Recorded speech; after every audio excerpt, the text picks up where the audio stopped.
Ramadan ni kata ulama dia jadi hebat sebab kalamullah.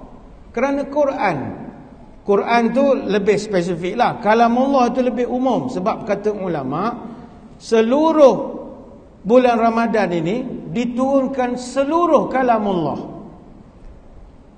Ada satu hadis Imam Ahmad bin Hanbal diriwayatkan daripada Wasilah bin Asqa radhiyallahu anhu, dan juga ada versi daripada Imam At-Tabrani.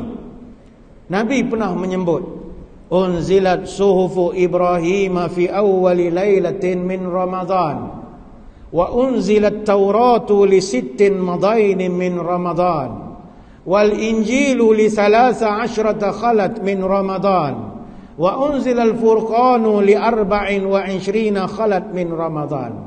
Nabi bercerita, suhuf Ibrahim turun pada malam 1 Ramadan. Kitab Taurat turun pada 6 Ramadan, 700 tahun selepas suhuf.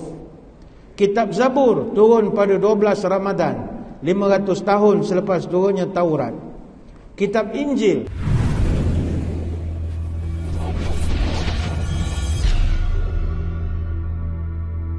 Assalamualaikum warahmatullahi wabarakatuh.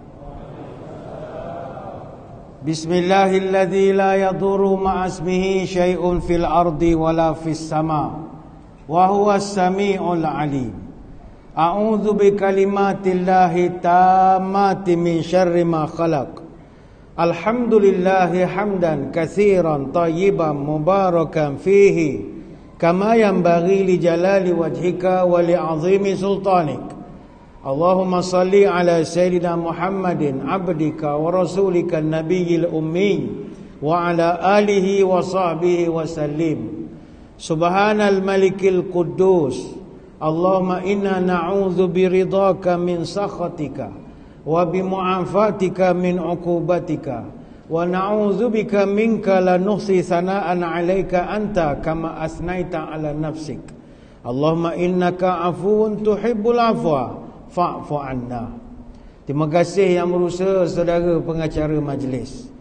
Yang saya hormati Tuan Nazir, ahli jawatan kuasa, para pegawai dan sukarelawan Masjid Al-Firdaus, Bandar Baru Selayang. Tuan-tuan guru, para alim ulama, para habaib, para pemburu Lailatul Qadar, para puasawan, muslimin muslimat, hadirin hadirat, moga sekaliannya sejahtera dalam limpahan rahmah dan barakah. Saya dahului dengan penyataan tahmid kesyukuran atas pertemuan pada malam ini, dan seterusnya dapat kita saling bertatap muka dalam ceramah perdana sempena nuzul Al-Quran. Alhamdulillah, seperti yang disebut oleh pengusi sebentar tadi, malam ini Ramadan ke-17. Ramadan ke-17 sedang bertandang. Semua yang beriman kini diundang membaca zikir Al-Quran berkumandang. Lailatul Qadar mari dihadang. Sungguh beruntung mereka yang dapat menjadi kurnia berlipat-lipat. Kepada Allah makin dekat, itulah buah amal yang berkat. Ramadan ini dia jadi istimewa. Apa sebab? Ramadan ini dia jadi istimewa kerana 3 perkara: As-Siyam, Al-Qiyam, Al-Quran. Pertama sekali as-siyam. Apakah makna siyam? Maknanya puasa. Apa erti puasa? Puasa. Itulah puasa. Puasa ni puasa. Dia cukup apa yang ada? Cukup satu. Puasa. Se tu satu lah. Puasa. Mana tuan-tuan yang tak poligami, dia panggil puasa. Dia panggil golongan puasa. Mana seorang je isteri dia puasa. Yang isteri 2, 3 dia tak puasa. Kita panggil tak puasa. Puasa. Merasa cukup apa yang ada. Ini saya tak elaborate lah apa makna as-siyam ini. Yang kedua al-qiyam. Apa makna al-qiyam? Iaitu tarawih. Tarawih ini solat sunat muakkad diadakan secara berjemaah. Dia tidak banyak sembahyang sunat yang buat secara berjemaah. Sembahyang sunat ini prinsip asas sembahyang seorang. Sembahyang sunat ini tuan-tuan buat tahiyat masjid berjemaah, tak buat dia orang. Masuk saf, sembahyang apa encik? Tahiyat masjid. Kenapa buat berjemaah? Lebih afdal, tak mengaji. Semangat tinggi, ilmu tak ada. Sembahyang sunat wudu orang tak buat berjemaah. Sembahyang hajat pun asalnya tak ada sembahyang jemaah. Sebab itu sembahyang hajat masing-masing baca sendiri-sendiri. Cuma buat secara beramai-ramai. supaya yang curi tabung masjid tu debar sikit menengoknya. Buntam perut kita ni kan, ramai dah. Psikologi. Dia sembahyang sunat yang di sunat muakkad hukum berjemaah, sembahyang sunat hari raya. Itu sembahyang kena berjemaah. Sembahyang gerhana, sunat khusuf dan khusuf, gerhana matahari, gerhana bulan.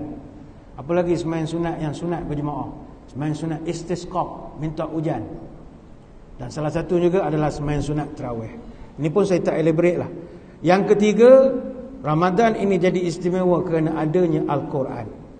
Tapi kalau dibahaskan pula antara tiga-tiga ini, As-Siyam, Al-Qiyam, Al-Quran, mana satukah yang paling istimewa sekali? Maka para ulama mengatakan Ramadan ini dia jadi istimewa dan sangat mulia kerana Al-Quran. Puasa yes, tapi tak boleh lawan kemuliaan Al-Quran. Puasa memang ibadat yang hebat, tetapi puasa pun dalam ranking ibadah, dia adalah ibadah yang tidaklah memiliki tahap yang sehebat solat misalnya. Semayang don't play-play, perintahnya ambil direct daripada Allah, bukan pakai poh laju, tak boleh. JNT tak ada, tak ada kiring-kiring ikut Jibril, ambil sendiri watikahnya itu. Dan puasa pula dia buat atas mampu je. Macam kita puasa ini, dia tak boleh lawan semayang lah. Semayang ni tak mampu pun kena buat. Tuan-tuan semayang kalau tak mampu berdiri, tuan-tuan kena semayang juga, tapi duduk. Saya tak boleh duduk ustaz, ada bisul. Okey, menerak. Saya tak boleh menerak ustaz, saya sakit paru-paru, bronkitis, brokoli, macam-macam. Okey, baring. Saya tak boleh baring ustaz, saya punya spine belakang C12, C14, C16, C36 semua lari belaka dah, slip disc. Tak boleh baring, mengiring. Semayang mengiring. Saya tak boleh mengiring ustaz, tulang rusuk patah sama muda aksiden RZ. Okey, pakai tangan saja. Tangan tak boleh ustaz, saya osteoporosis, tulang repuk, crank, takut terkulai tangan nanti. Okeylah, pakai angguk kepala saja. Saya tak boleh, saya bertaigo ustaz, tak angguk kepala pun pusing mata, ni pula pusing kepala, lagilah pusing mata. Okeylah, pakai isyarat mata semayang. Saya tak boleh pakai isyarat mata. Kenapa pula? Saya keturunan Cina, tak ada kelopak mata. Okeylah, pakai isyarat hati. Saya hati pun tak boleh ustaz, baru nak semayang dengar lagu raya dalam hati, terus tak khusyuk semayang. Kalau dah hati pun tak boleh semayang, panggil orang kampung semayang kejelah kita. Innalillahi wa inna ilaihi raji'un. Artinya semayang lagi tinggi. Puasa, tuan-tuan musafir boleh tak puasa, bukan dibenarkan, boleh tak puasa. Daripada aksiden baiklah minum, ngantuk sangat. Orang kerja 3D boleh tak puasa, ada lesen. Apa lagi? Orang tua renta boleh tak puasa? Tua bangka lain, tua renta lain. Ada orang demensia, Alzheimer, nak puasa celah mana? Dia azan zuhur kan dia berbuka dah. Berapa buka? Dah azan. Itu azan zuhur. Ya ke? Semulalah kata dia. Letih kita melayan. Lepas tu orang, dia ada kategori lah orang yang tak dituntut pun puasa kalau dia tak larat. Orang sakit tak perlu, tapi semayang no, awak musafir semayang, sakit pun semayang, nak mati pun semayang, mati pun semayang. Jadi puasa bukan yang menjadikan Ramadan itu hebat. Ramadan ni kata ulama, dia jadi hebat sebab kalamullah. Kerana Quran tu lebih spesifik lah. Kalamullah tu lebih umum. Sebab kata ulama, seluruh bulan Ramadan ini diturunkan seluruh kalamullah. Ada satu hadis Imam Ahmad bin Hanbal diriwayatkan daripada Wasilah bin Asqa radhiyallahu anhu, dan juga ada versi daripada Imam At-Tabrani. Nabi pernah menyebut, unzilat suhufu Ibrahim fi awwali lailatin min Ramadan wa unzilat Tauratu li sittin madain min Ramadan wal Injilu li 13 khalat min Ramadan wa unzilal Furqanu li 24 khalat min Ramadan. Nabi bercerita, suhuf Ibrahim turun pada malam 1 Ramadan. Kitab Taurat turun pada 6 Ramadan, 700 tahun selepas suhuf. Kitab Zabur turun pada 12 Ramadan, 500 tahun selepas turunnya Taurat. Kitab Injil diturunkan pada 13 Ramadan, 1200 tahun selepas turunnya kitab Zabur. Dan kitabul Quran Nabi sebut turun pada li arba'in wa ishrina khalat min Ramadan, turun pada 24 Ramadan, 620 tahun lepas turunnya Injil, atau lebih tepat lagi malam Isnin 13 Ogos tahun 610 Masihi. Mungkin tuan-tuan pula yang telinga tajam akan kata, kenapa Nabi sebut 24? Kita ni baru 17 Ustaz, salah hari bulan dah kita ni gayanya menyambut nuzul Quran. Macam mana boleh beza-beza? Kenapa tak ikut hadis Nabi? Sabar itu subur, enggak sabar masuk kubur. 24 ini adalah perbahasan ulama. Apa sebab? Kerana Quran tu dia tak turun sekaligus. Quran ini dipanggil salasa tanazzulat. Dia ada 3 kali penurunan. Inna anzalnahu, kami yang menurunkan, kata Allah. Kata ulama, Quran ni ada beberapa peringkat. Peringkat pertama, turun daripada Allah terus ke Lauh Mahfuz. Bal huwa Quranum Majid fi lauhim mahfuz. Sebenarnya apa yang engkau sampaikan pada mereka bukanlah syair, tetapi Quran yang tinggi kemuliaannya, yang terpelihara di Lauh Mahfuz. Ini surah Al-Buruj ayat 21 sampai 22. Maka kata ulama, yang pertama Quran ni turun, dia turun terus lamsam, 28 huruf hijaiyah, 340,740 huruf, 77,437 kalimat, 6,236 ayat, 114 surah, 30 juzuk, 60 hizib, 240 makra', komplit disimpan di satu tempat data, dipanggil Lauh Mahfuz. Terus disimpankan di bank data itu. Peringkat kedua pula kata ulama, dari Lauh Mahfuz ke Baitul Izzah di langit dunia. Inna anzalnahu fi lailatin mubarakah inna kunna munzirin. Sesungguhnya kami turunkan Al-Quran pada malam yang berkat. Sesungguhnya kami sentiasa beri peringatan dan amaran supaya hamba kami tak ditimpa azab. Surah Ad-Dukhan ayat yang ketiga. Fasa yang ketiga kata ulama adalah dari Baitul Izzah ke dada Nabi SAW secara beransur-ansur. Selama berapa lama? Antara 22, 23, 24 atau 25 tahun. Ini ada sedikit perbezaan pandangan. Wa Qur'anan faraqnahu litaqra'u 'ala nas 'ala mukthin wa nazzalnahu tanzila. Dan Al-Quran itu kami bahagi-bahagikan supaya engkau membacakannya kepada manusia dengan lambat dan tenang-tenang, ikut keperluan. Dan wa nazzalnahu tanzila, dan kami turunkan Quran itu beransur-ansur. Surah Al-Isra ayat 106. Jadi tidak ada ketetapan bilakah berlakunya penurunan yang tarikh spesifik, sebab Quran tu ada fasa-fasa dia. Jadi tak payahlah kelahi tentang hal ini. Tuan-tuan tak nak cuti pergi kerja je lah esok, apa masalahnya? Apa yang mustahak, bulan Ramadan ini memang bulan kalamullah, seluruh wahyu Allah. Apatah lagi bagi kita orang Islam, Quran ini diturunkan pada bulan Ramadan. Sebab itulah para salafus salih, mereka ini tibanya bulan Ramadan, mereka tak ada kerja lain melainkan baca Quran saja.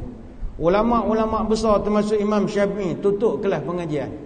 Dia yang penceramah, banyak penceramah di Malaysia aja bulan Ramadan ni. Tempat lain tak ada dah. Bulan Ramadan ni orang tak dengar ceramah, tuan-tuan. Orang mengaji banyak.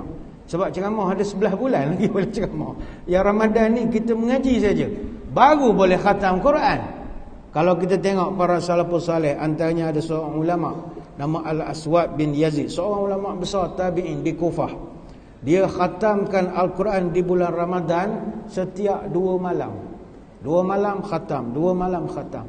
Kata Ibrahim An-Nakhai rahimahullah, kana Al-Aswadu yakhtimul Quran fi Ramadana fi kulli lailatin. Al-Aswad ni champion, dia boleh khatam Quran setiap 2 malam. Ini boleh rujuk dalam kitab Syiar A'lamil Nubala. Dan disebutkan dalam kitab yang sama, di luar bulan Ramadan, Al-Aswad ni dia biasa khatam Quran setiap 6 hari. Seminggu khatam. Dia rehat antara maghrib dengan isyak saja dia rehat. Waktu lain dia baca Quran, kerja dia. Ini kehebatan salafus salih. Begitu juga ada seorang ulama di kalangan tabi'in nama Qatadah bin Da'amah rahimahullah. Dia ni anak murid kepada Anas bin Malik radhiyallahu anhu. Beliau ni sampai dikatakan oleh Imam Ahmad bin Hanbal sebagai antara ulama pakar dalam bidang tafsir dan sangat faham dalam masalah perselisihan dalam bab tafsir. Hingga kan Sufyan Ats-Tsauri rahimahullah mengatakan bahawa tidak ada di muka bumi ini yang setanding dengan Qatadah bin Da'amah dalam bab ilmu Al-Quran. Kata Salam bin Muti' rahimahullah, kana Qatadata yakhtimul Quran fi sab'in, wa idza jaa Ramadhanu khatama fi kulli salasin, fa idza jaa al-ashru khatama kulla lailatin. Qatadah ini punyalah cinta Quran. Dia biasa khatam Quran setiap 7 hari. Hari biasa, normal. Tapi bila datang Ramadan, dia khatam Quran setiap 3 hari. Bila datang 10 terakhir Ramadan, dia khatam Quran komplit 30 juzuk tiap-tiap malam. Luar biasa. Kita boleh begitu? Payah saya tengok Netflix kerja, bila nak khatam Quran? Bersiri-siri tak habis-habis. Ni contoh. Begitu juga mazhab kita Imam Asy-Syafi'i atau Muhammad bin Idris Asy-Syafi'i.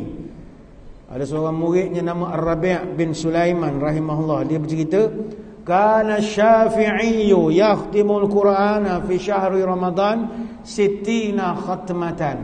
Kata dia, guru saya Imam Syafi'i sepanjang Ramadan khatamkan Quran 60 kali khatam bulan Ramadan.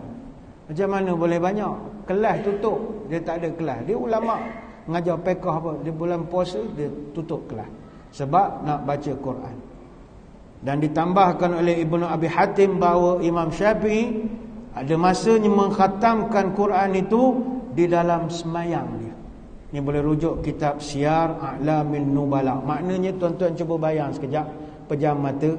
Imam Syafi'i khatam Quran sehari 2 kali. Luar biasa sekali tuan-tuan Imam Syafi'i ini.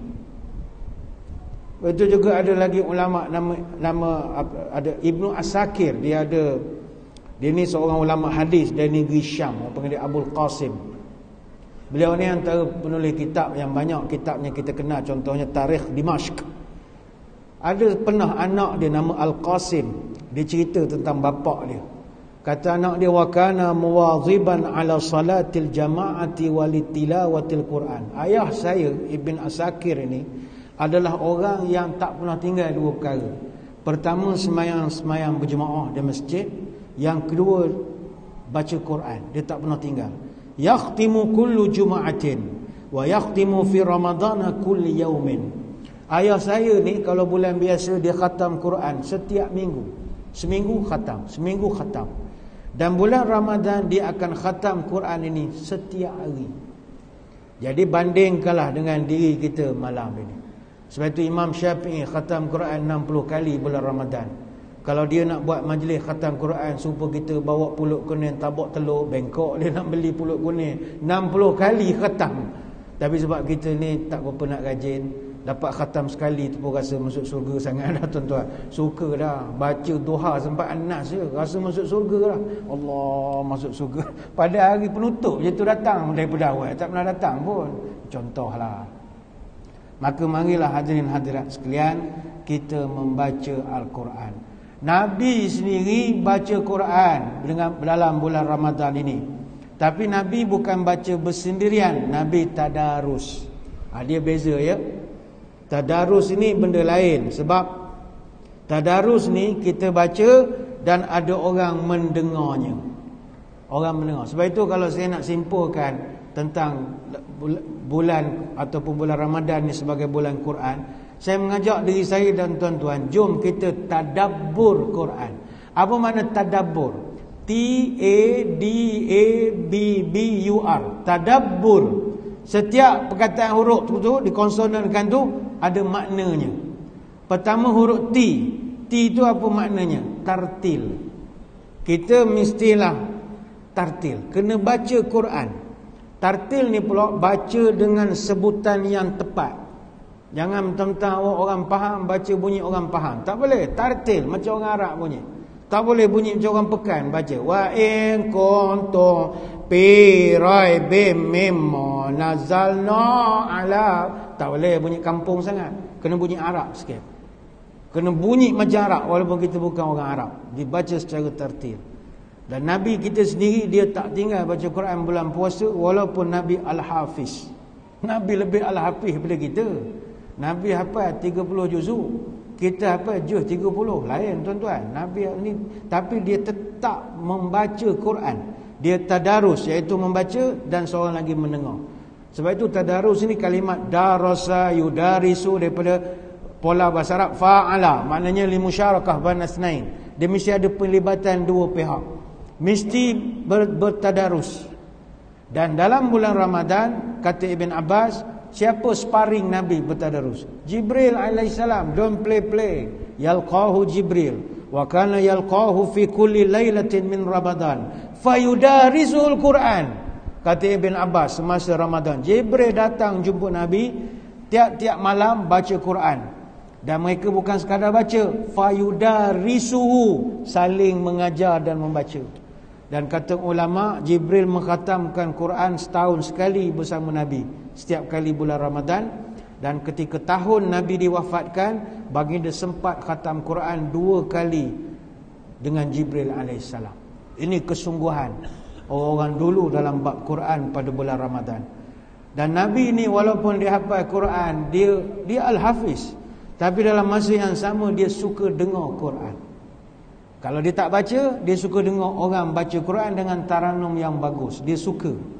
Kata Abdullah bin Mas'ud, pengalaman dia pernah sekali Nabi panggil dia. Qala li iqra alayya. Nabi panggil dia, "Ai Abdullah bin Mas'ud, baca Quran sikit, saya nak mendengar." Qultu aqra'u alayka wa alayka unzil. Ya Rasul, apa pula saya nak bacakan kepada Tuan? Bukankah Tuan ni Quran turun pada Tuan? Malu pula saya nak baca. Kan salah-salah kan semua.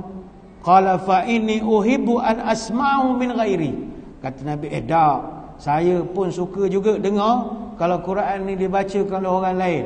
Baca pula dengan bacaan yang sedap. Saya suka, kata Nabi. Fa qara'tu alaihi surat An-Nisa. Maka kata Ibn Mas'ud, saya pun membacalah surah An-Nisa hatta balaghtu, sampailah kepada ayat fa kaifa idza ji'na min kulli ummatin bi syahidin wa ji'na bika ala haula'i syahida.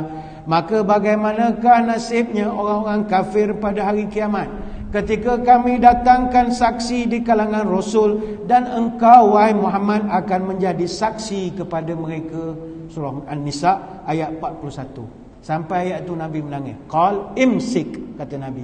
Okey dah, cukup. Stop. Fa iza ainahu tazrifan. Kata Ibn Mas'ud, saya tengok mata Nabi berlinang air mata. Hadis riwayat Bukhari Muslim. Ini Nabi. Dia dengar orang baca taranum sedap, dia asyik. Bila sampai ayat yang menggerunkan, dia menangis. Kan beza dengan kita. Kita dengar Quran, menangis memang tak pernah. Asyik, saya pun tak faham lah kenapa orang Melayu ni, asal orang baca sedap sikit, ya Allah.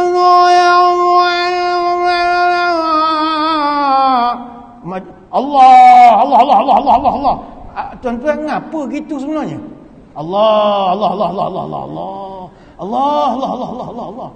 Dah agak-agak nak Allah pun. Orang kita sebenarnya tiru budaya Arab. Orang Arab sebab dia faham Quran, bila dengar ayat yang bersifat pujian pada Nabi, tentang masuk surga, nikmat telaga Kausar, dia akan Allah. Tu dia doa. Ya Allah, Allahumma, Allah. Begitu. Tapi bila sampai ayat yang bersifat azab neraka, kemurkaan Allah, dia diam je. Orang kita bantai semacam. Pada Qori itu baca ayat neraka. Orang malas maya masuk neraka pada muka Allah. Sebab dia bukan dengar makna, dia dengar lagu. Tak betul, bukanlah tak betul 100%. Ubah. Biasakan yang betul, betulkan yang biasa. Macam orang baca marhaban. Kan gitu style dia. Al-jannatu wa na'imuha sa'dun liman yusalli wa yusallim Allah. Engkau faham apa dia baca? Aku pun tak tahu. Tapi suara dia syok. Suara je. Jadi tuan-tuan dengar Quran jangan lebih-lebih sangat. Sikit-sikit sudah. Allah. Tengok cara Nabi. Nabi menangis. Bila ayat yang menggerunkan, Nabi nangis. Sebab itu di antara cara kita memuliakan Al-Quran adalah suka mendengar Quran.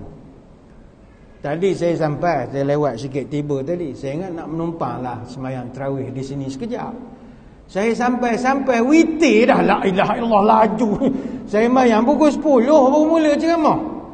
9.30 tu dah witir, 3 kul dah. Qul huwallahu ahad. Ini witir. Dok dan sekarang kita hari ni. Tak dan sembahyang tarawih. Baca cepat hari ni, laju sikit. Apa sebab? Kadang-kadang masjid-masjid kita tak mampu nak baca panjang. Sebab jemaah kita tak larat baca panjang-panjang. Kerana kita bukan orang kuat macam salafus soleh. Dia orang dengar Quran ni, dia menghayati, dia enjoy mendengar Quran. Bagi kita Quran ni kita tak faham. Jadi kita memang terseksa lah jiwa dan juga raga kita. Bila lah nak habis tu imam ni, aku tak daya dah. Orang kita jangan ke imam baca panjang. Imam baca doa panjang pun tak larat, tuan-tuan. Lama je lah Tok Imam. Mula tadi semangat lagi. Lah banyak sangat Rabbana-nya turun tangan lah. Bila imam baca Rabbana atina, angkat balik. Kenapa angkat? Tanda nak berhenti ni. Orang kita saya doa Rabbana, tanda nak habis lah. Kadang-kadang kalau saya jadi imam, saya kenat je, saya tambah lagi doa lain. Dia pun pandang sama sendiri. Bila nak makan? Saja main. Sebab bukan kita ngejek, tidak. Orang kita tak kuat. Kita pun tak kuat. Selera mara kita bukannya kuat baca panjang-panjang. Tapi adakah ada sampai zaman sekarang ni tak ada orang yang tahan membaca Quran panjang-panjang? Ada, masih ada. Saya selalu bawakan dalam ceramah sebab ini memberi semangat pada kita. Kita kagum dengan santri dan juga kiai di Pondok Pesantren Al-Fatah di Desa Temboro di Kecamatan Karas di Kabupaten Magetan, Jawa Timur. Ini cerita berlaku sekarang ni, bukan cerita zaman salafus soleh ni. Mereka sembahyang tarawih 23 rakaat selama 8 jam. Begitu lama sekali. 8 jam. Dia sembahyang start pukul 7, dia habis sembahyang kat pukul 3 pagi. Apa sebab? Dia khatam Quran 30 juzuk tiap-tiap malam. Dalam sembahyang tarawih 23 rakaat. Bayang tuan-tuan, datang sembahyang pukul 7, balik pukul 3 pagi. Kita datang semayang pukul 8 pergi masjid, balik 9 suku, 9.30 atau buat 20, baliklah 10 suku contohnya. Rasa masuk surga dah tuan-tuan, melayang-layang je bila berjalan. Rasa macam inilah ahli surga berjalan di muka bumi. Baru balik 10.30. Bayangkan pukul 3 pagi balik, terbang kita. Ahli surga dah aku ni. Dia orang tiap-tiap malam khatam Quran. Tuan-tuan boleh google lah. Pesantren Al-Fatah, Desa Temboro, Kecamatan Karas, Kabupaten Magetan di Jawa Timur. Dia jangan keliru dengan Pondok Pesantren Mambaul Hikam Mantenan. Itu di Udanau, Blitar, Jawa Timur juga. Yang itu kita suka. Sebab tarawih 23 rakaat 8 minit saja. Itu favorite kita tu. Dia orang salafus soleh ni kita tengok, they enjoy the process. Bagi dia mendengar Quran tu dia enjoy. Macam Nabi kita lah. Nabi kita kan semayang sampai bengkok kaki. Maknanya dia semayang lama berdiri. Bulan Ramadan Nabi tarawih walaupun 8 rakaat, kaki dia bengkok. Sebab dia baca kadang sampai 8 juzuk. 1 rakaat. Rakaat pertama dia baca sampai 8 juzuk. Sebab apa Nabi boleh begitu? Dia enjoy. Imam Syafi'i boleh khatam 2 kali sehari sebab dia enjoy. Nak dapat enjoy tu tak dapat, kecuali orang yang betul-betul cinta kepada Quran. Dia enjoy ni tuan-tuan, dia tak boleh buat-buat. Macam kita enjoy tengok bola. Orang yang enjoy dengan tengok bola, dia tak boleh nak tengok result, dia tak boleh. Dia kalau boleh nak join sekali tengok. Menang kalah cerita lain, janji stadium mesti pergi. Sebab dia enjoy. Walaupun parking susah, lepas tu dah tahu memang malam ni kita kalah, tapi saja nak pergi, memang kita nak pergi. Sebab kita nak rasa vibe dia. Sebab minat. Kalau orang tak minat bola, tak minat, tak pergi dia. Dia pun tak tahu Malaysia lawan siapa malam tadi. Tak peduli pun. Tak minat. Tapi kalau orang minat, dia bukan sekadar nak tahu result, dia nak join sekali sebab dia nak enjoy kepada benda itu. Dan kadang-kadang orang kalau dah minat sesuatu, kalau menang ni cerita lain. Janji main. Contoh katalah masjid kita buat perlawanan persahabatan lawan Liverpool. Contohlah, ni contoh berangan. Berangan bukan kena bayar. Minta Jabatan Agama dana sikit, main sikit, kita buat perlawanan persahabatan. Masjid kita lawan Liverpool. Lawan paraya esok. Lawan kalah 16-0 kalah. Tapi adakah kita rasa sedih? Tak. Sebab dapat bermain dengan Mat Salah tu pun suka dah. Muhammad Salah tu suka dah.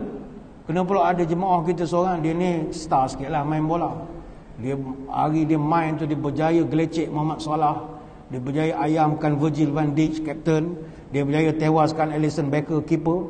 Dia tendang tonjol puk kena tiang. Mana dia dah 50 tendang tonjol kena tiang gol. Oh, kalau masuk tu Rizal akan jadi 16-1. Tapi tak gol, kena tiang pula dah. Tapi adakah dia akan kecewa? Tak. Sampai anak cucu dia akan cerita, abah dulu lawan Liverpool don't play. Aku ayam kerja Muhammad Salah tu kata tu. Kau ke kiri ke kanan ke kiri, dia kena tipu, kena ayam. Abah tendang puk kena tiang. Alamak tak gol. Tapi dia gembira share cerita itu. Apa sebab? Enjoy the process. Sebab itu Quran ni kenapa orang dulu boleh baca panjang? Sebab dia orang enjoy lah. Sebut Liverpool jangan pula sombong pula Liverpool YNWA bukannya you never walk alone, you nothing without Allah. You nothing without Allah. Jadi kita suka baca Quran. Kata orang putih, the doing is often more important than the outcome. Because success is a journey, not a destination. Kadang kita enjoy buat benda itu.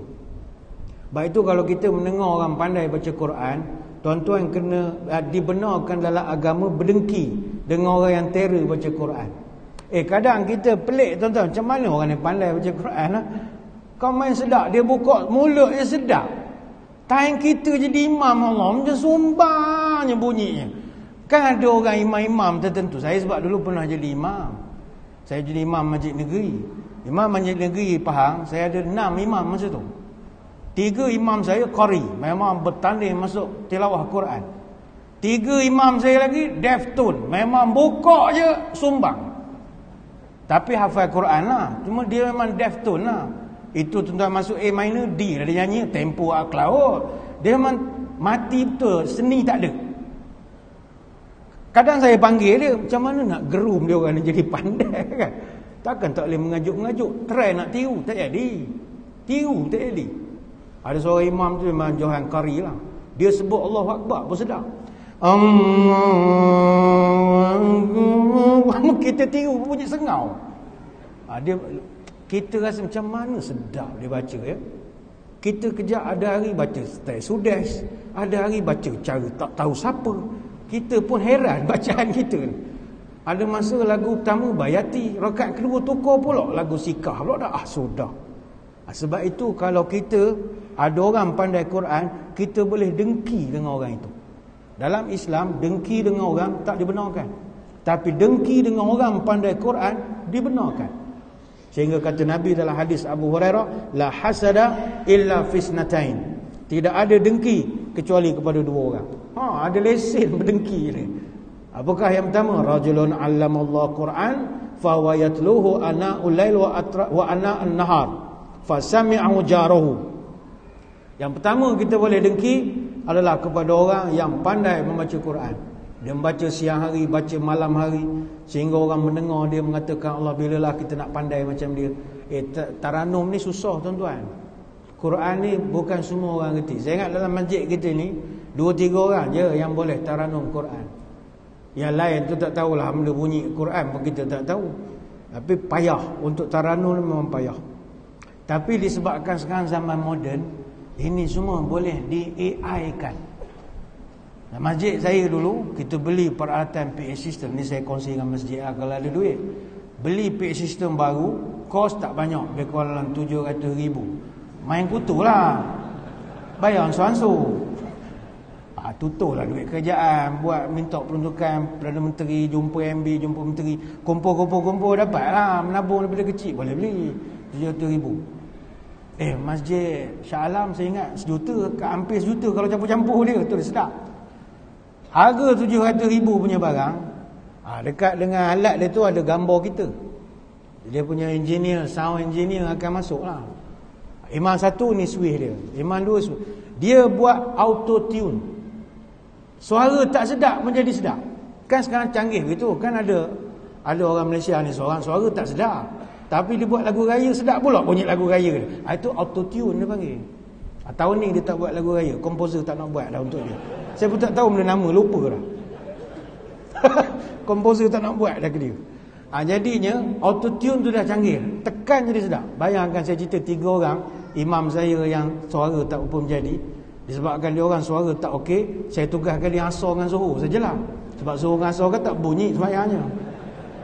Itu pun rakaat pertama Allah Akbar, lain D minor. Rakaat kedua rakaat F, ada masakan G, B flat pun ada kadang-kadang. Tapi bila dia tekan benda tu, suara dia terus jadi sedap. Bayangkan tuan-tuan, dia batuk pun sedap. Kan sebelum nak try tu kita try soft, rapatkan soft. Ada delay, power betul. Itulah canggih. Ini zaman AI ni tuan-tuan. Tapi umumnya bukan senang kita nak mengaji suara sedap. Boleh dengki lah bahasa mudah ni. Dan orang kedua kita boleh dengki adalah rajulun atahullah malan fahuwa yuhliku fil haqq. Kita boleh dengki dengan orang kaya duit banyak yang bersedekah pada orang. Kita boleh dengki. Zaman sahabat dulu ada sahabat yang berdengki dengan sahabat yang kaya-kaya. Dia orang miskin kan ramai. Sahabat Nabi yang kaya-kaya T20 ni tak ramai. Jadi dia orang pun mengadu, ya Rasul, kami dengki betul lah dengan sahabat yang kaya-kaya. Kita semayang, dia semayang. Kita puasa, dia puasa. Dia sedekah, kita tak boleh sedekah. Kita terima sedekah, ya Rasul. Tak boleh jadilah, kami pun nak masuk surga juga, ya Rasul. Boleh tak bagi amalan supaya dia orang kami boleh lawan dia punya amalan? Kata Nabi, begini, awak amalkan membaca subhanallah, alhamdulillah, Allahu Akbar 33 kali tiap-tiap hari. Lagi bagus lepas semayang. Jadi dia pun simpan sama dia, tak cerita pada orang kaya-kaya. Tapi akhirnya rahsia bocor. Orang kaya tahu juga amalan tu, mereka pun beramal juga. Subhanallah. Dia orang mengadu ke Nabi, ya Rasul, boleh bagi amalan lain pula?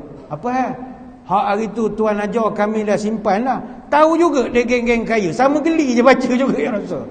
Bagilah amalan lain, ya Rasul. Kata Nabi, setakat itu yalah saya boleh beritahu. Itulah kelebihan orang kaya. Dia akan sentiasa ada satu step lebih advance daripada kita. Sebab siapa usaha, dia dapatlah kejayaan. Jadi kita boleh dengki dengan dia orang. Maka ayo tuan-tuan sekalian, jom baca Quran. Dan baca Quran seperti yang kita sebut di awal tadi, mesti baca dengan bertaranum. Taranum ni apa benda taranum? Taranum ni tarannama ya tarannamu. Tarannum maknanya didendangkan. Jangan baca keras saja. Bismillahirrahmanirrahim. Alhamdulillahirabbil alamin. Macam rap tak boleh. Dia mesti dilagukan. Tetapi lagu Quran, don't play. Kata Al-Bara' bin Azib, Nabi pernah sebut zayyinul Quran bi aswatikum. Hiasilah Quran ini dengan suara kamu yang sedap. Ini hadis riwayat An-Nasa'i. Sebab itu dalam sejarah Nabi Daud alaihissalam, antara nabi yang memiliki suara emas, Nabi Daud. Nabi Daud turun kitab Zabur pada dia. Hingga diriwayatkan Nabi Daud kalau baca kitab Zabur punyalah sedap suara dia, burung yang sedang terbang berhenti, singgah mendengar bacaan dia, punyalah merdunya. Sebab itu Nabi Daud ni kalau dia buat sarang burung walik, kaya dia. Tak payah pasang kaset, kuih. Dia mengaji je berhenti burung walik bersarang kau. Nabi Daud hebat. Terbalik dengan kita Haji Daud. Ni contoh. Kita baca Quran, burung tengah berhenti terbang. Burung kata sombangnya lah orang ni. Contoh, marah pula Haji Daud dekat. Tapi hati-hati, baca Quran walaupun Nabi suruh taranum, jangan buat lagu suka-suka hati. Dia ada lagu Quran. Nabi sebut iqra'ul Quran biluhunil arabi wa aswatiha. Bacalah Quran dengan langgam bahasa orang Arab dan juga langgam suara mereka. hadis Tirmizi. Artinya tuan-tuan, tak boleh melagukan taranum dengan lagu Melayu Deli, tak boleh. Tak boleh buat lagu Jawa, tak boleh. Tak boleh lagukan Quran dengan lagu Hindustan, tak boleh. Tak boleh lagu dengan lagu Piramli, tak boleh. Alhamdulillah Rabbil alamin Ar-Rahmanir Rahim. Si ada vibrator dia ni. Ini kalau buat perangai, awak keluar masjid memang kena panah peti jawab. Mana boleh main Quran lagu getaran jiwa, tak boleh. Dia kena lagu Arab. Lagu Arab mah. Dia syair Arab ni, walaupun syair tu bahasa Arab, pun Nabi tak benarkan lagu dalam bentuk syair. Dia orang Arab ni, syair dia beza dengan syair kita. Syair kita lagunya biasa tersebutlah kisah, macam lagu Pak Maon baca buku sejarah tu kan. Itu lagu Pak Maon namanya. Tersebutlah kisah satu rupa dah tukar gambar lain. Itu syair Melayu. Arabnya dia punya syair dia ikut situasi. Dia macam lagu Narmah ataupun Langgam Rojas ataupun Ramal puji orang. Kalau dia naik unta, dia ada sajak-sajak dia. Sauti safiri bulbuli hayyaja qalbi sabali al-ma'u wa zaru ma'an ma'azari al-azmu qali fa anta ya sayyidi wa maulali fakam tayammumi wa zailun aqai qali qatabtuhu min wajhati faqala la faqultu la tuwailali fa baini lulu ali tabi tabuli. Itu syair nak suruh unta jalan laju. Tabi. Syair dia ada lagu. Macam kita baca puisi, mana ada lagu? Sejak namamu menggetar rasa, ku kabarkan pada angin, bawalah daunan kering terbang jauh. Kita tak ada lagu kecuali background muzik. Ting ting ting ting ting ting ting dung ting, itu je lah. Tapi tak ada lagu. Arab dia punya syair ada lagu. Contoh, Romal puji orang. Tala'al badru alaina. Itu syair, bukannya nasyid. Dia memang masa Nabi datang, bumpak kabung. Tala'al badru alaina. Itu lagu sajak Arab. Dia beza dengan kita. Dan Nabi pesan, tak boleh bawa lagu syair Arab dalam lagu Quran. Contoh, tuan-tuan baca Wadduha ikut langgam Tala'al badru, tak boleh. Wadduha wal laili iza saja, tak boleh. Nabi tak benarkan. Dia mesti ikut law. Apa taranum dia? Contohnya kalau kita di Malaysia, 50% daripada qari yang popular, dia akan baca ikut susunan Bayati, Sabah, Hijaz, Nahwan, Ros. Ada yang baca susunan Bayati, Hijaz, Nahwan, Ros, Sikah. Ada 30% baca Bayati, Nahwan, Ros, Sikah, Jaharkah. 15% baca turutan Bayati, Sabah. Ada masuk Sabah, Nahwan, Ros, Sikah. Ada yang rare lagi, dia baca susunan Bayati, Iraqi pula dia tambah. Bayati, Iraqi, Hijaz, Sikah, Ras. Tapi majoriti baca apa? Tak ada Jaharkah, tak ada apa. Jerkah je ada, jerkah. Dia sergah je baca. Kemudian bila kita baca dah sedap, barulah kita datang khusyuk membaca Quran, taranum itu. Dan bila kita dah baca Quran, automatik kita akan khatamkan. Tahniahlah pihak masjid nak khatamkan Quran. Adalah anak-anak muda yang garang-garang, dia mengatakan, apa khatam-khatam ni mengarut? Nabi tak buat. Quran mana boleh khatam? Kita baca seumur hidup. Ini kan metafora. Metafora artinya kita appreciate. Ni program masjid kita kan. Jemaah kita buat pembacaan Quran bertadarus daripada awal Ramadan. Ada yang start Rejab, Syaban dah ada baca dah. Jadi kita meraihkan mereka dalam majlis. Selepas mereka selesai menamatkan bacaan, buatlah majlis sikit. Ibu-ibu datang dengan baju putih. Semua pakai baju putih. Datang mana ambil, kita pun tak tahu. Pakai baju Pusmadita pun ada juga. Datang ramai serupa. Bawa tabak ada, bawa pulut. Memang begitulah caranya orang kita. Tak ada masalah. Bahkan majlis khatam Quran ini, dia juga memiliki fadilat yang banyak. Dan ada kelebihan dia yang tersendiri. Antaranya dia pada masa itu diturunkan rahmat. Dan juga doa sangat mustajab kalau dibacakan ketika majlis khatam Quran. Ini berdasarkan asar daripada Anas bin Malik radhiyallahu anhu, kana Anasun idza khatamal Qur'ana jama'a waladahu wa ahla baiti fada'a lahum. Anas kalau khatam Quran, dia akan panggil seluruh keluarga dia berhimpun dan berdoa bersama mereka. Ini riwayat Ad-Darimi. Dan diriwayatkan juga daripada amalan para salafus salih bahawa Abdullah bin Mubarak kalau dia khatamkan Quran, dia akan banyakkan berdoa ketika khatam itu. Dan Imam An-Nawawi mengatakan sunat muakkad hukumnya menghadiri majlis khatam Quran. Jadi tuan-tuan yang ada ke lapangan, ada masa, boleh curi masa, join majlis khatam Quran sebab ada barakah. Dan tentang sunatnya datang majlis khatam Quran ini disebutkan juga oleh Syekh Al-Humaidi di dalam kitab yang masyhur. Selain daripada itu, kita duduk dapatlah bersilaturahim. Yang pahala umum tu of course lah kita akan dapat.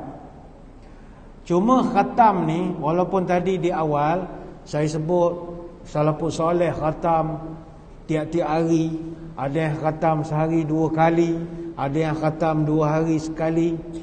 Tuan-tuan jangan pula nak try hari esok. Saya takut tuan-tuan pensan je nak buat. Sebab kita punya fakulti berbeza. Fakulti satu hal, kita punya berat badan tak sama. Berat badan. Macam kan championship, kalau tinju, boxing apa semua ni, dia kena berlawan orang sama berat. Heavyweight, lightweight, middleweight. Orang besar Mike Tyson, dia tak boleh lawan lebih kecil pada dia. Dia akan lawan orang timbang sama berat. Jadi yang saya sebut nama-nama yang khatam tadi itu semua heavyweight champion. Kita baru black belt color biru, tak boleh lawan dengan black belt ni, dia orang dah level tinggi sangat. Jadi untuk level kita buat macam yang biasa saja. Pernah di zaman Nabi dulu ada seorang sahabat nama Abdullah bin Amru radhiyallahu anhu. Dia ni baru kahwin, annahu tazawwajat imra'atan min Quraisy fakana la ya'tiha. Kata sahabat, dia ni baru kahwin, pengantin baru, tapi dia tak tidur pun lagi dengan isteri dia. Tak bulan madu, tak bercara ke apa, duduk masjid je. Sampai orang heran, kau kan dah kahwin, pergilah balik. Ni duduk sama dengan orang iktikaf pada tengah malam, dia diam, dia tak balik, dia tak sibuk pun nak balik. Sehingga cerita itu, sebab dia ni kana yashghaluhu shaum wa salatu, sebab dia sibuk puasa, sibuk qiyamul lail, iktikaf masjid. Sehingga fazakara zalika lin nabi, cerita tu sampai ke telinga Nabi. Nabi dengar, Nabi pun panggil dia, mu mari sini. Mu bukan baru kahwin? Baru kahwin ya Rasul. Dah, janganlah tak balik langsung jumpa isteri. Kata, saya puasa ya Rasul. Kalau duduk rumah kan batal pula puasa, isteri suka masak. Maka kata Nabi gini, sum min kulli syahrin salasata ayamin. Mu jangan puasa tiap-tiap hari, awak tu ada isteri. Puasalah sebulan 3 hari cukup lah. 3 hari je sebulan.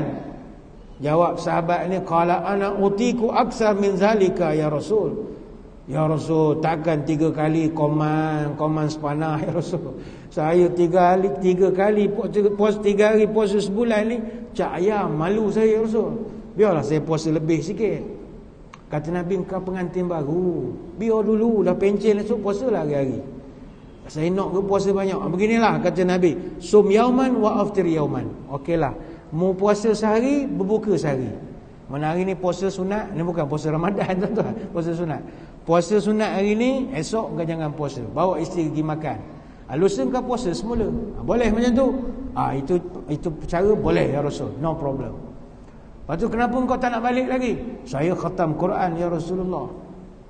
Kata Nabi, janganlah khatam tiap-tiap hari. Iqra' Quran fi kulli syahr. Engkau khatam sebulan sekali cukuplah. Kata sahabat ni, Allah takkan sebulan sekali, cak ayam ya Rasul. Saya ni memang favorite baca Quran. Ini utiku aksar min zalika. Saya lebih pada tu boleh buat ya Rasul. Ginilah, iqra'hu fi kulli 15. Tak apalah, mu khatam setiap 15 hari.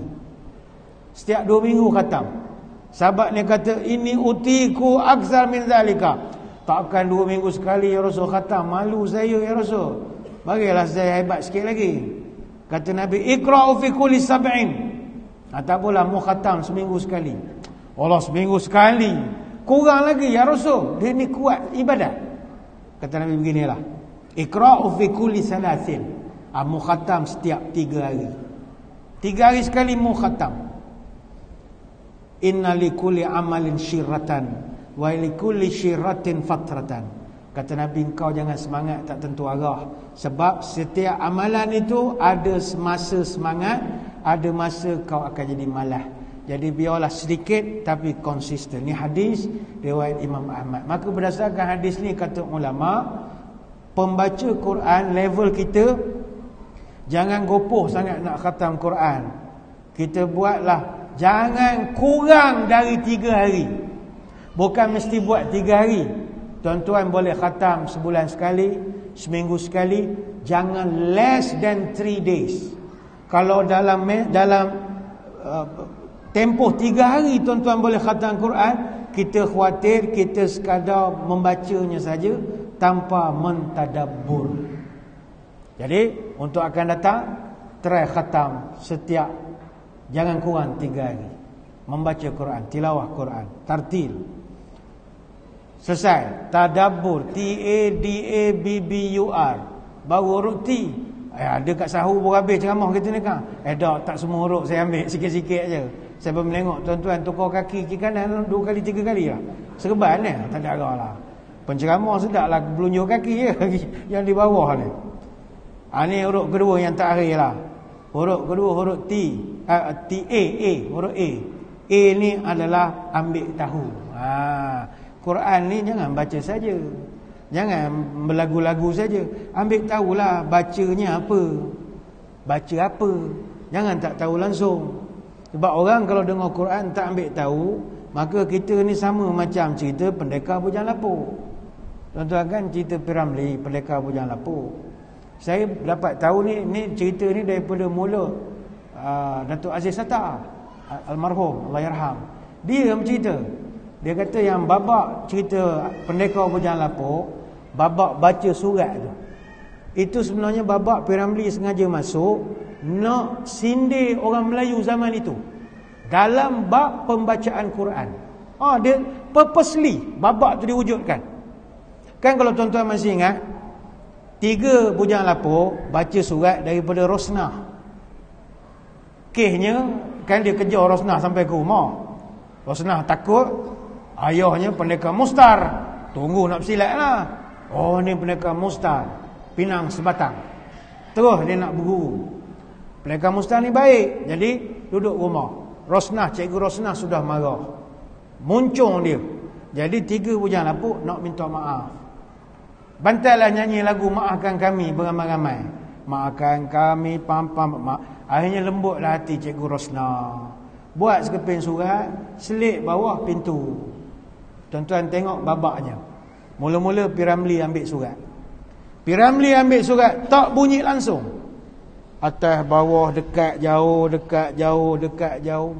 Ini gambaran pada masyarakat ketika itu yang buta huruf Quran, tak reti baca langsung. Sekarang kita literasi Quran, alhamdulillah.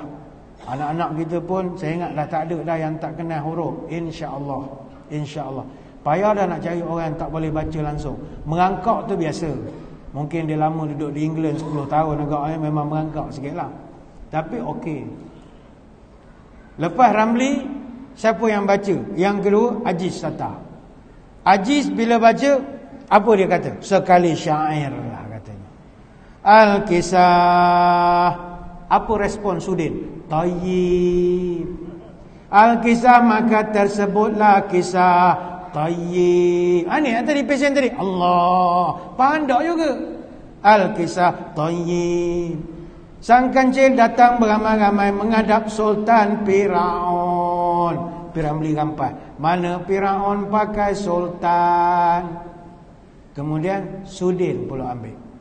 Sudin ambil. Apa kata Sudin? Dia tulis Arab. Wal padang pasiru ta'adu dil pokok kayu panasu tariku. Haji tanya, apa itu kok? Ini padang pasir, tak ada pokok kayu, panas terik lah. Apa respon Ramli sama Aziz? percaya je. Wal qurma, nak buka puas suruh kehabisan ruhul lazi. Buah kurma dah kehabisan. Ku pandungi kiri kanan ni. Apa dah ni? Ku pandang kiri kanan. Ku pandungi kiri kanan ni. Wal sakhibahi, tumpuk-tumpuk tai onta. Gitu. Akhirnya gampai. Rupa tiga-tiga sekali tak pandai baca. Akhirnya surat itu siapa yang bacakan? Lalas Aini Jasmine, bibi yang bacakan. Jadi apa maksudnya? Ada orang baca Quran tak bunyi langsung. Ada orang baca Quran harap lagu saja yang lebih, fahamnya tidak juga. Fasahah saja lebih, fahamnya tidak juga. Sebab itu jangan Al-Kisah, faham tidak juga. Yang menyahut tu ramai. Tayyib, jangan ambil tahu. Ini dia panggil tadabbur Quran. Quran kalau kita sekadar hafal, kita hanya hafal 340,740 huruf. Tapi kalau dikaji, ditadabbur, manfaatnya ada jutaan. Tuan-tuan bayangkanlah ya, Quran ni fakta saintifik dia mencabar manusia moden. Contohnya dalam ada satu jurnal, Journal of Plant Molecular Biologists. Bila sebut jurnal, maknanya ini bukan tulisan tepi longkang. Ini tulisan universiti, diwasitkan. Ada satu profesor, nama Profesor Dr. William Brown. Dia buat kajian selama 3 tahun. Dia dapati, hipotesis dia lah, dia mengatakan pokok-pokok ni sebenarnya dia bercakap sesama sendiri. Dan dia guna satu alat, dia panggil oskiloskop, untuk nak detect suara halus tumbuhan. Dan dalam jurnal tu dia berjaya membuktikan ada vibration dia, ada graf dia, macam mana pokok ni bercakap sesama sendiri, berinteraksi.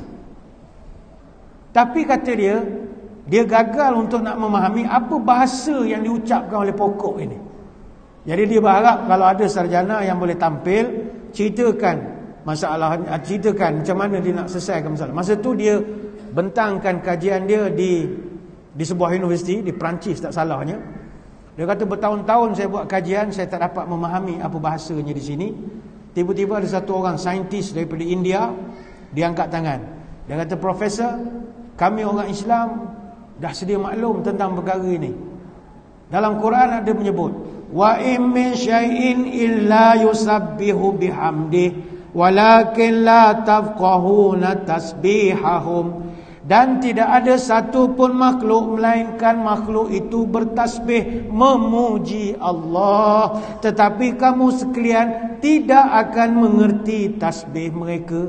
Sesungguhnya Allah Maha Pengampun lagi Maha Penyantun. Surah Al-Isra ayat 44. Jadi kata saintis Muslim ini, kami memang tahu pokok boleh bercakap, tapi Tuhan kami dah beritahu, tak payah kajilah, kau takkan tahu apa dia cakap. Yang penting dia orang bertasbih, berzikir kepada Allah. Yang itu orang sekarang tanam pokok pada kubur tu bagi zikir, Tapi tanamlah pokok hidup, tanam pokok plastik, bila zikirnya? Daripada tanam pokok plastik, baik pakai MP3 solar 24 jam mengaji tu kat Batu Nisan ayah kita tu. Pakai pokok hidup, berzikir. Sebab itu Quran banyak fakta sains. Cerita cakrawala ni bergerak secara terapung, disebut dalam Yasin ayat 40. Tentang pergerakan bumi, surah An-Naml ayat 88. Tentang pokok menghasilkan bahan bakar, disebut dalam Yasin ayat 80. Atom adalah benda yang terkecil, dalam surah Yunus ayat 61. Semakin tinggi kedudukan kita, makin payah bernafas, disebut dalam surah Al-An'am ayat 125. Dan banyak lagi yang mustahak kita sama-sama tadabbur, ambil tahu. Yang saya ringkaskanlah di pertemuan di hujung ni, TAD. D itu dapatkan maksud sebenar. Pembacaan supaya kita ni tak mendengar salah tafsir daripada orang yang mengajar Quran pada kita. Kemudian huruf A itu ambil tahu asbab nuzul. Kenapa ayat ni turun? Mesti ada sebab dia. Mengetahui sebab nuzul menambahkan lagi keimanan. Kemudian B itu maknanya belik tafsir. Jangan baca saja, mesti belik tafsir. Kemudian B yang satu lagi, baca sekali lagi. Kita kena baca Quran ni 2-3 kali supaya dapat memahami ayat tu akan sampai dalam hati kita. Macam tuan-tuan baca Baca Fatihah. Alhamdulillahi Rabbil Alamin. Segala puji bagi Allah, Tuhan kepada sekalian alam. Alam apa? Tuhan yang aku sedang bercakap ini adalah Tuhan yang menciptakan matahari dan juga menciptakan mata semut. Dia menciptakan segala-galanya. Dia berkuasa di atas bumi ini dan langit, bumi, bumantara, jumantara. 7 petala langit, 7 petala bumi. Ini Tuhan yang aku sedang bercakap padanya. Dia akan jadi khusyuk. Itu pentingnya tadabbur. You adalah usahakan untuk menghafal sekadar yang kita mampu. Dan R, recall. Recall ni, ingat balik ayat yang kita baca apabila kita sedang diuji. Quran ni dialog Allah dengan kita. Lepas tu ada orang dia buat amalan, dia ada masalah, puas mikir macam mana nak selesai. Jadi ada orang dia buat cara pegang Quran. Dia pun niat, ya Allah, tunjukkan aku apa solusi aku patut buat. Dia akan buka Quran secara random. Zus. Dia baca ayat yang pertama, ada masa ayat tu kena nasihat untuk dia. Ada masa jadi tuan-tuan. Tapi jangan jadi keamalan. Takut ketika tuan-tuan buka kipas tiup ke apa ke, keluar auzubillahi binnas pula kita, apa kena mengena masalah aku tak naik pangkat auzubillahi binnas ni. Kita payah nak cari karinah dia. Contoh ada orang dia fikir dia diuji. Ya Allah, apa nasihat aku ya Allah? Aku dah dapati kanser tahap 1 ya Allah. Apa dosa aku ya Allah? Aku rajin pergi masjid seokok bertidur jogging tiap-tiap petang. Tiap hari Ahad aku kayuh bersikap sampai ke Tengah Island ya Allah. Apalah dosa aku, roti canai pun tak makan, teh tarik pun tak minum. Kena pula kanser ya Allah. Berjangkit dengan siapa pula ni ya Allah? Kenapa aku? Why me ya Allah? Buka Quran surah Ankabut ayat 2 sampai 3. Ahasiban nasu ayyutraku ayyaqulu amanna wa hum la yuftanun. Adakah engkau mengira aku akan biarkan kau mengaku engkau beriman sedangkan aku tak uji engkau? Aku test engkau. Ujian ini untuk nak engkau naik semester. Kita masa universiti nak naik tahun 1, tahun 2, sem 2, naik sem 3, kena exam. Tak naik periksa, tak periksa, macam mana nak naik semester? Macam mana dekan nak tentukan penempatan? Mesti exam, ujian. Jadi di saat kita menyebut, ya Allah, why me, ya Allah, why me, why me? Allah menjawab dalam surah Al-Ankabut, why not? Why not? Kenapa aku tak boleh uji engkau? Begitulah contohnya. Ataupun ketika ada yang tengah pening, 8 tahun memangku grade 48, tak cecah-cecah 52. Orang muda-muda potong kona siang malam. Apa nasib aku ni? Ya Allah, kenapalah aku tak naik pangkat ya Allah? Kawan-kawan aku dah grade 54 ya Allah. Kalau aku tahu payah naik pangkat aku jadi cikgu dah lama time base dah ya Allah. Jusasi lah aku ni ya Allah. Amnalah bala yang aku ni ya Allah. Ya Allah tolonglah ya Allah. Buka surah Al-Baqarah ayat 216. Wa asa an takrahu syai'an wa huwa khairul lakum. Wa asa an tuhibbu syai'an wa huwa syarrul lakum. Boleh jadi kamu tak suka sesuatu tapi benda tu baik untuk kamu. Barangkali kamu selok suka sangat nak dapat sesuatu tapi benda tu tak bagus untuk kamu. Surah Baqarah ayat 216. Mungkin kita nak naik pangkat 54. Tapi ingat, kalau engkau dapat, engkau kena hantar ke Putrajaya. Sanggup ke engkau duduk Putrajaya? Putrajaya grade 54, parking pun tak ada. Parking orang Jusah je ada. Engkau parking di depan Hotel Shangri-La tu ramai-ramai jalan kaki. Engkau kalau duduk di negeri grade 52 pun parking berbumbung. Pergi istana ada kursi. Duduk Putrajaya engkau jadi kecil sebab orang semua pangkat turun belaka situ. Mengerti dah. Beres-beres. Allah bercakap dengan kita dalam Quran. Sebab itu recall balik bila kita ditimpa masalah. Saya kira sekali itulah tuan-tuan. Dah nak sahur dah kita ni. Jadi saya tak boleh lama-lama sebab tuan-tuan lama dah duduk daripada maghrib di sini. Rasa bersalah pula ceramah nuzul Quran ni sebenarnya sebab orang penat ya. Apapun kita ucap terima kasih lah kerana sudi menunggu walaupun kepenatan daripada lepas maghrib dah duduk di sini. Kita ucap ribuan terima kasih di atas kehadiran. Mohon maaf sebarang kekurangan. Moga-moga bertemu pada lain-lain kesempatan. Sebelum berpisah, marilah kita angkat tangan mengambil berkat malam nuzul Quran ini, berdoa kepada Allah, moga Allah terima segala amal baik kita, moga-moga mudahan. A'udzubillahi minasyaitonirrajim. Bismillahirrahmanirrahim. Allahumma shalli wa sallim ala sayyidina Muhammad salatan tukhrijuna biha min zulumatil wahmi. Allahumma inna na'udzubika min azabi jahannam wa min azabil qabri wa min fitnatil mahya wal mamati wa min syarri fitnatil masihid dajjal. Allahumma tawil umurana wassahih ajsadana wa nawir qulubana wa thabit imanana wa asin amalana wa wasi' arzaqana wa ilal khairi qaribna wa li syarri ab'idna waqdi hawaijana fid din wad dunya wal akhirah innaka ala kulli syai'in qadir. Ya Allah, panjangkanlah umur kami dalam keberkatan, sihatkanlah tubuh badan kami, terangkanlah hati kami, tetapkanlah iman kami, molekkanlah amalan kami, luaskan rezeki kami, dekatkan kami dengan kebaikan, jauhkanlah kami dari kejahatan, kabulkan segala doa kami, sama ada dalam urusan agama, dunia ataupun akhirat. Subhanakallahumma wa bihamdika nashhadu an la ilaha illa anta nastaghfiruka wa natubu ilaik. Wa sallallahu ala sayyidina Muhammadin wa ala alihi wa sahbihi wa baraka wa sallam. Alhamdulillahi rabbil alamin. Sekadar itu ceramah pada malam ni. Berakhirnya ingat, tingkatkan ibadah, kurangkan juadah. Wabillahi taufiq wal hidayah. Wassalamualaikum warahmatullahi wabarakatuh. Wallahu a'lam.